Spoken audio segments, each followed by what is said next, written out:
1966 was a defining year of transition for the Beatles. Exhausted by the endless cycle of hotel stays, press obligations, and the constant barrage of adoring fans, the band reached a breaking point that led to a game-changing decision. They would stop performing live. This move came after growing dissatisfaction with their live performances and a desire to explore new musical territories. The early months of the year had been devoted to recording Revolver, which was released in August. The album's innovative and experimental nature revealed a stark realization: the new material was too complex to be replicated on stage. As Martin Clunan explains in The Beatles, Popular Music and Society, rather than providing an outlet for self-expression, live performances became a process of self-denial. On August 29, 1966, the Beatles played their final concert at Candlestick Park in San Francisco, closing out their summer tour. While initially it seemed like just another show, it would go on to symbolize the end of an era. As they flew back to London, George Harrison famously remarked, "That's it. I'm not a Beatle anymore," capturing the sense of finality that permeated the moment. The tour had been tumultuous, full of tension and unsettling incidents. Jonathan Gould in Can't Buy Me Love, The Beatles, Britain and America, describes it as a series of mishaps, rainouts, and an undercurrent of fear. These included protests in Tokyo, an explosive diplomatic incident in the Philippines, and the fallout from John Lennon's infamous "more popular than Jesus" remark, which ignited fierce protests and death threats, particularly from conservative groups in the American South.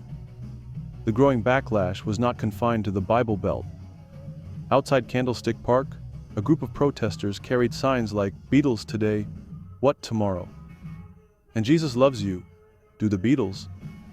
This indicated that even in a progressive area like the Bay Area, the band's once universal appeal was starting to erode. When compared to their triumphant 1965 Shea Stadium performance, where over 55,000 fans attended a sold-out show, Candlestick Park was a far cry from the overwhelming success they had once enjoyed.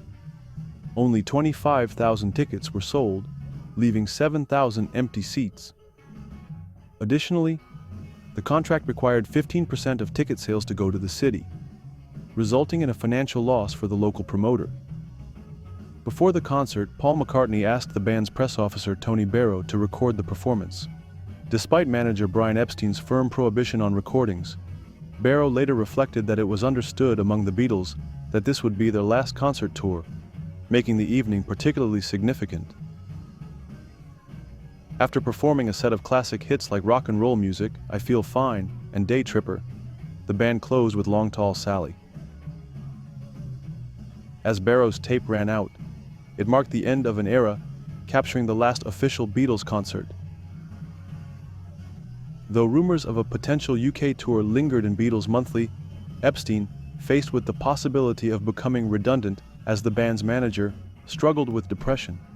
Sadly, a year later, he died, still burdened by the regret of missing the Candlestick Park show due to a personal situation in Beverly Hills, something he never forgave himself for. Candlestick Park was a turning point in many ways. As Kevin Currier notes in Artificial Paradise, live performances had long been essential to the group's identity. But once they ceased touring, the tensions within the band began to emerge.